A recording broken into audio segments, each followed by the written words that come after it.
Migliaia di lavoratori da tutto il Veneto e anche dal veneziano in manifestazione questa mattina a Padova per chiedere più sicurezza sul lavoro.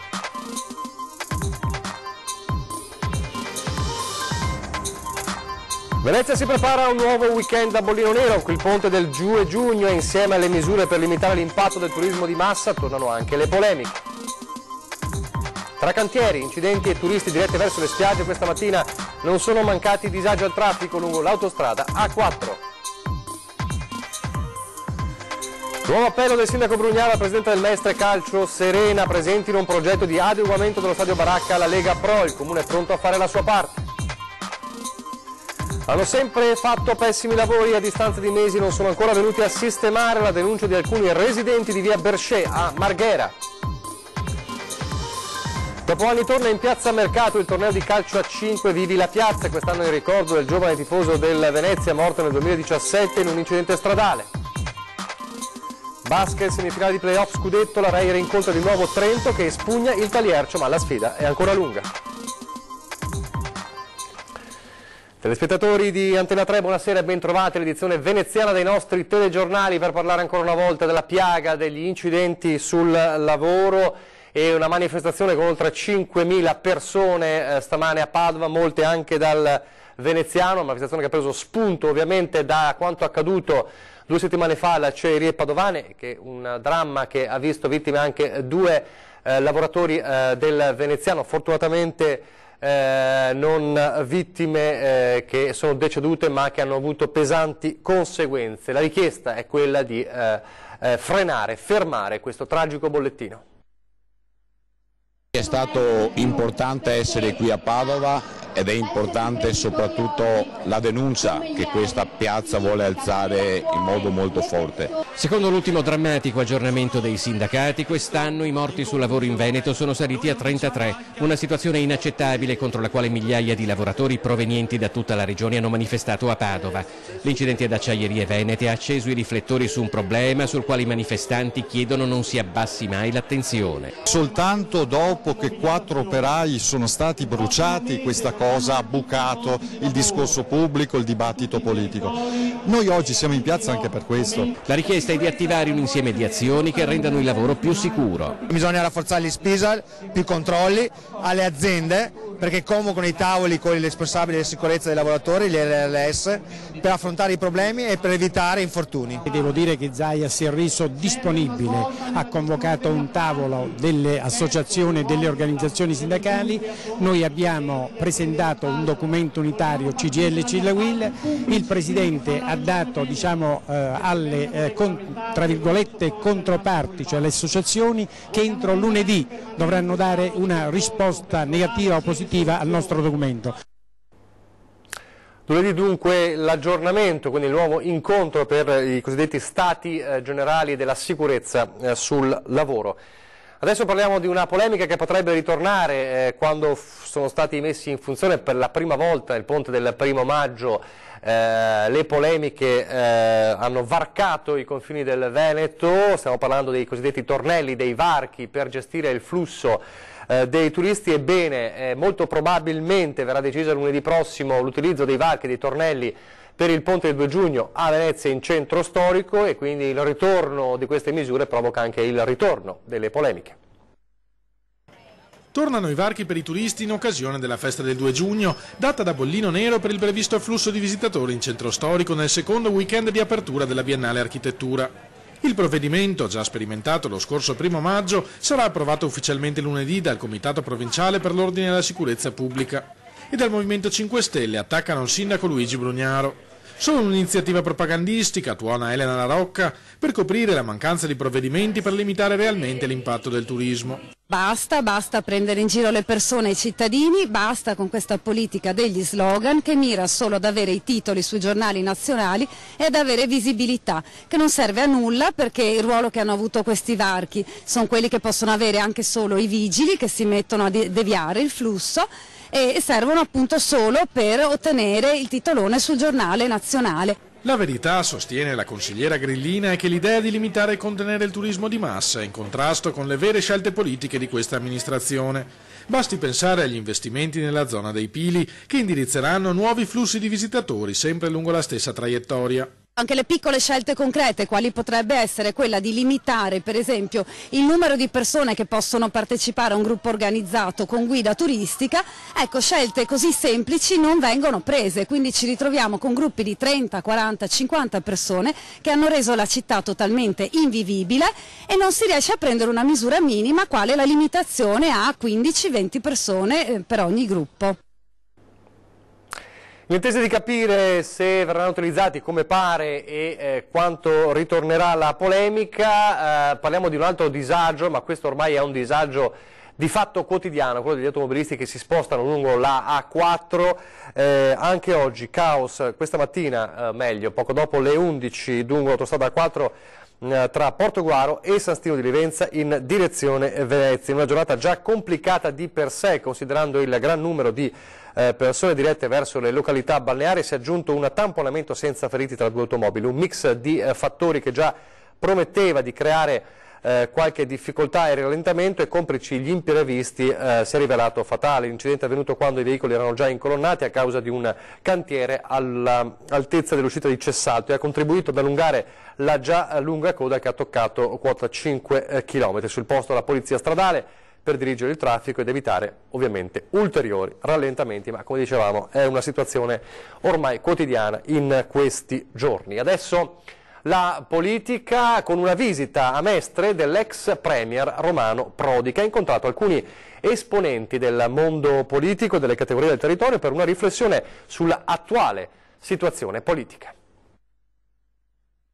Sono fermata l'autorail qui prima di Mestre, è un signore, mi ha urlato vogliamo la lira, dico vabbè farò il possibile, sicuramente, ecco. Dietro la vittoria di Lega e 5 Stelle alle ultime elezioni ci sono gli errori di una Germania troppo accentratrice, secondo l'ex presidente del Consiglio Romano Prodi, ospite a Mestre del senatore PD Andrea Ferrazzi per una lezione sul futuro dell'Europa. Il predominio tedesco per lunghi anni che ha controllato proprio lo sviluppo dell'Europa, che secondo me ha fatto una politica che anche ci ha gravemente danneggiato e che è alla base anche di tante reazioni popolari che si sono espresse nelle ultime elezioni. Negli ultimi anni, sostiene Prodi, la Germania ha dato un'ulteriore svolta alle politiche economiche dell'Unione, ancora più severe rispetto al passato. Un errore che mina l'unità politica dell'Europa, suscitando la rabbia dell'elettorato italiano. Nei giornali ieri, se voi stamattina avete aperto il giornale, il telegiornale, avete visto delle vignette ignominiose, no? Con un camioncino con la bandiera bianco, rosso e verde che va nel burrone con la scritta mamma mia, tutte quelle cose, eccetera, eccetera, eccetera. Un futuro fuori dall'Europa per gli italiani è impensabile, gli fa eco Ferrazzi. Non dobbiamo rinchiuderci nei nostri confini, ma far sentire la nostra voce per cambiare le cose. Noi siamo contro le burocrazie di Bruxelles prive di anime, siamo invece per un'Europa dei popoli. Il seminario di oggi con il professor Prodi, che è stato presidente della Commissione europea, serve esattamente a questo grande rilancio per il bene dei nostri cittadini. Europa dunque snodo cruciale anche a Roma, perché sapete la situazione politica resta di tensione a Roma, con lo stallo questa volta sul nome di Paolo Savona, che secondo Lega e 5 Stelle dovrebbe essere il ministro dell'economia e del tesoro, ma è un nome stoppato dal capo dello Stato Mattarella proprio per la sua visione anti-europeista, diciamo così, e anche sulla politica monetaria dell'euro. Peraltro in queste ore Salvini ha ribadito noi andiamo avanti con quel nome, presenteremo in serata la lista dei ministri della Lega al premier incaricato Giuseppe Conte, ma la tensione è sempre più alta. Ma questa Europa è davvero un nemico? Se l'ho chiesto ieri il professor Massimo Cacciari, ex sindaco di Venezia e acuto osservatore della politica anche all'interno del Partito Democratico. Era ospite di 20 e 10 del nostro direttore Luigi Bacialli e insomma per il professor Cacciari quello dell'Europa cattiva è soltanto un alibi. Sentiamo. Non ha combinato l'Europa i 2.400 miliardi di debito, non è colpa dell'Europa. L'Europa, se non ha, negli ultimi anni l'Europa, Mario Draghi, ha il grande merito di averci comperato a tassi di interesse zero i nostri titoli, se no andavamo a remengo. E adesso la situazione è molto preoccupante. Perché è preoccupante? Ma non perché c'è l'Europa, perché ci sono i mercati, non perché c'è l'Europa. Perché se noi continuiamo ad aumentare il debito senza riforme di struttura che limitino i costi dello Stato, della politica, eccetera, manovre di struttura, se noi non affrontiamo queste questioni, cosa c'entra l'Europa? Cosa c'entra? È stata l'Europa che ci ha impedito di fare una riforma costituzionale, è stata l'Europa che ci ha costretto ad una legge elettorale in base alla quale siamo ancora qui con lo spread che vola e senza governo, è stata l'Europa. Ma vogliamo scherzare? Questo è l'atteggiamento infantile e regressivo che sta infettando la mente di tutti noi. Questo è proprio l'atteggiamento infantile, no? C'è il complotto, quello che mi capita è colpa di quell'altro, capito? Questo è un atteggiamento regressivo, liberiamocene, abbiamo problemi enormi, guardiamo la trave nel nostro occhio, cerchiamo di togliercela, questo sì possiamo togliercela con le nostre sole forze, dopodiché penseremo ai cattivi che ci vogliono male. Ma la trave in quest'occhio non ce l'ha ficcata il cattivo, ce la siamo ficcata noi. Dall'ex sindaco di Venezia, l'attuale sindaco di Venezia, Luigi Brugnaro, che lancia un nuovo appello al presidente del Mestre Calcio, Stefano Serena. Presentino, dice, un progetto di adeguamento dello stadio Baracca alla Lega Pro. Lo sport per me è sempre stata una cosa fondamentale e continua a essere importante, insomma, Baracca abbiamo visto tante belle partite in tanti anni, è nel nostro cuore, per cui insomma, da quando sono piccolo dal Baracca. Dopo le aperture dei giorni scorsi, il sindaco di Venezia Luigi Brugnaro conferma la disponibilità del comune a cofinanziare un intervento di ristrutturazione dello stadio Baracca per consentire al Mestre Calcio di tornare a giocare in città. L'invito alla società è a presentare un piano quanto prima. Assieme alla società, assieme agli uffici nostri, troviamo un progetto di ristrutturazione, sperando poi che Lega e Questura ci diano una mano, tutti gli organi disponibili, ma io penso di sì, sono fiducioso comunque, perché il Mestre torni a giocare a casa sua. L'ho sempre detto, lo penso, è chiaro che deve essere la società poi a decidere giustamente, insomma. Nel 2015 Cafarsetti aveva speso 3,5 milioni perché lo storico stadio del Mestre tornasse nella propria disponibilità. La società aveva poi adeguato la struttura alla Serie D, ma la promozione in Lega Pro ha costretto atleti e tifosi a emigrare a Portogruaro, una scelta mai digerita fino in fondo dal sempre crescente numero di sostenitori della squadra arancionera. Tra l'altro hanno fatto un campionato straordinario, non dico, ma insomma, sono andati vicini alla promozione, perché ci auguriamo. Se dovessero andare in Serie B per com'è la situazione oggi dovrebbero giocare in alternanza al Penzo, però insomma credo che sia opportuno anche fare un passo alla volta. Adesso la nostra rubrica Lo dico ad Antenna, siamo stati chiamati da alcuni residenti perché a Marghera, a pochi passi dalla stazione, ci sono dei lavori che andrebbero effettuati e che i cittadini attendono da troppo tempo.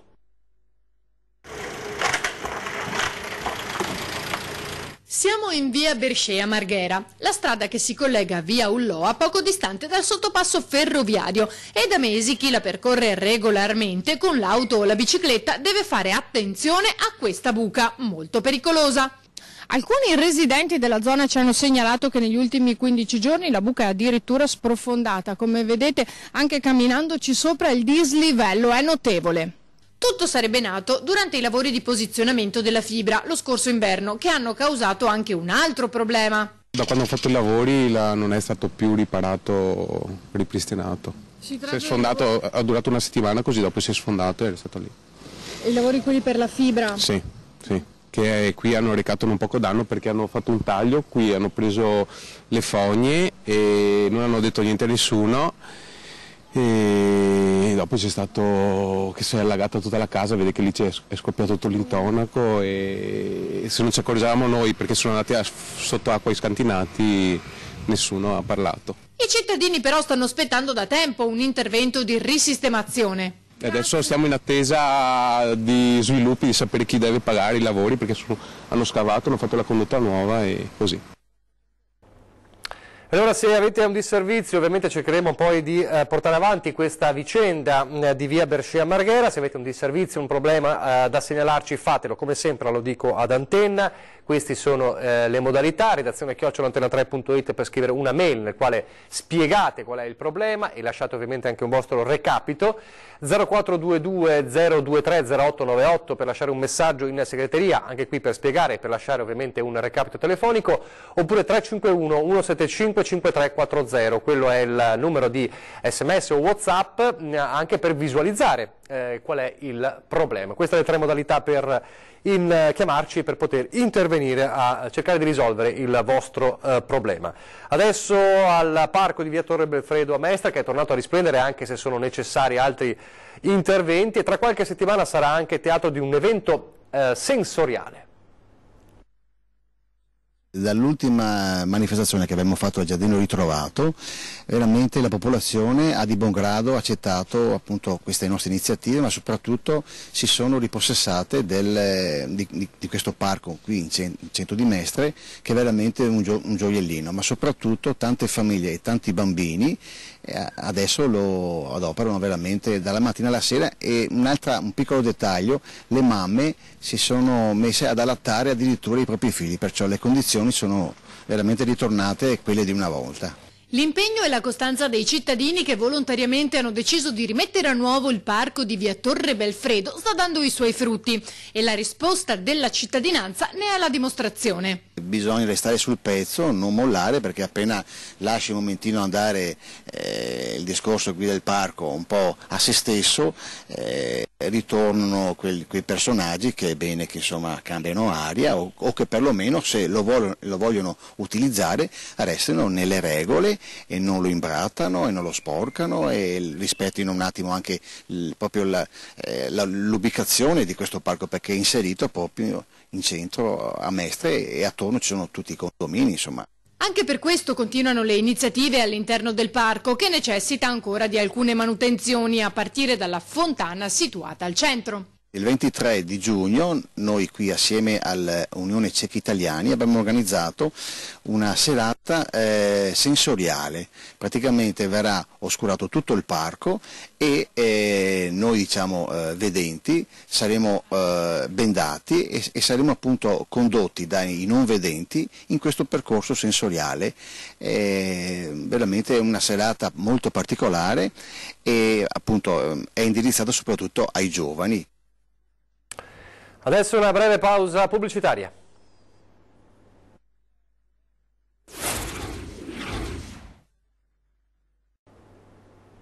Rieccoci in studio, telegiornale di Venezia a Marghera, dove torna dopo molti anni il calcio a 5 in Piazza Mercato. Parte il mese del calcio all'aperto, il calcio a 5 all'aperto, che hanno voluto organizzare gli organizzatori del Vivi la Piazza. È una manifestazione che per tanti anni non si è più svolta, siamo riusciti grazie alla loro collaborazione e alla loro intraprendenza a riportarla in auge. Piazza Mercato a Marghera diventa un grande impianto sportivo con tanto di erba sintetica. È cominciato da qualche giorno e durerà fino al 23 giugno il torneo di calcio a 5 Vivi la Piazza, intitolato Memorial Michael Groppello, a ricordo del giovane tifoso del Venezia, morto il 17 giugno del 2017 in seguito a un incidente stradale. Il torneo, ricompreso nelle manifestazioni del calendario delle città in festa, vedrà in lizza ogni sera 16 squadre nella categoria senior, più altre 16 nella categoria over 40. Ma ci sarà spazio anche per i pulcini e per il calcio femminile. Chiuso questo mese del calcio all'aperto, che invito tutti quanti a venire a vedere e a fare il tifo, partirà il Marghera Estate solito, la classica arena da 1000 posti in centro a Marghera, quindi un mese di musica, e a seguire il classico mese di cinema all'aperto, quindi 3 mesi in cui la Piazza Mercato diventerà di fatto il centro del motore culturale della città. E adesso il basket, le semifinali scudetto, con Venezia che ritrova l'avversario delle finali scudetto dello scorso anno, Trento, ed è una Trento che riesce a espugnare il Tagliarcio in gara 1.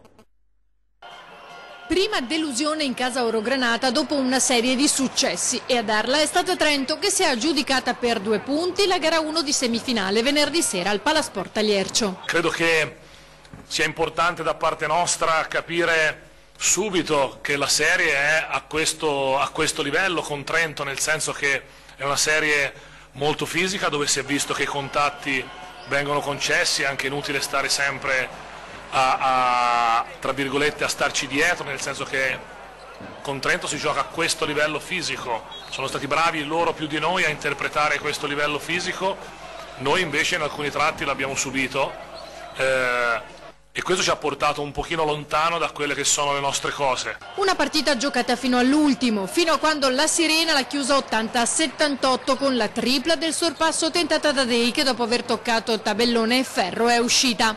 Dobbiamo trovare sicuramente un'energia diversa nell'impattare la prossima partita, sistemare alcune cose che obiettivamente abbiamo fatto male e far sì che tutti i giocatori entrino dentro questa serie, perché ripeto, si sa che dobbiamo giocare a questo livello fisico anche quando magari le cose non vanno bene o quando magari viene concesso a tutti, e quindi è importante adeguarsi in fretta e essere molto più aggressivi su ogni situazione e non perdere tempo, perché non ce n'è. Però ripeto, partita molto equilibrata, decisa all'ultimo, sapevamo che la serie è molto dura, dobbiamo rimboccarci le maniche, sistemare delle cose e prepararci per la prossima. E con la Reyer si chiude questa edizione veneziana del nostro telegiornale. Vi lascio alle previsioni del tempo. Grazie per averci seguito, arrivederci.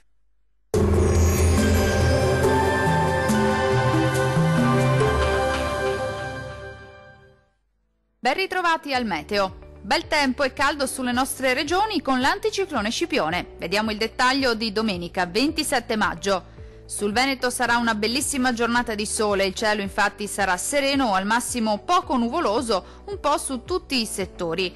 Qualche addensamento al pomeriggio anche con isolati temporali associati sui rilievi del Bellunese, sempre soleggiato altrove. Temperature in aumento con minime comprese tra 16 e 19 gradi, massime oscillanti invece tra 25 e 30 gradi. Situazione simile sul Friuli Venezia Giulia, dove a prevalere sarà il bel tempo asciutto e stabile ovunque. Nelle ore pomeridiane non si escludono deboli piovaschi sui monti dell'Udinese, ma migliorerà presto col passare delle ore. Le temperature minime risulteranno essere comprese tra 18 e 19 gradi, le massime oscilleranno invece tra 27 e 30 gradi circa. Non cambia di molto la previsione sul Trentino Alto Adige, bel tempo ovunque al mattino con cielo sereno al massimo poco nuvoloso, ma dal pomeriggio peggiorerà un po' su tutti i settori con qualche temporale a carattere sparso ma piuttosto frequente. Le temperature minime si attesteranno intorno ai 16 gradi, le massime invece saranno comprese tra 27 e 28 gradi circa. Dal meteo di Antenna 3 per ora è tutto. Arrivederci al prossimo aggiornamento.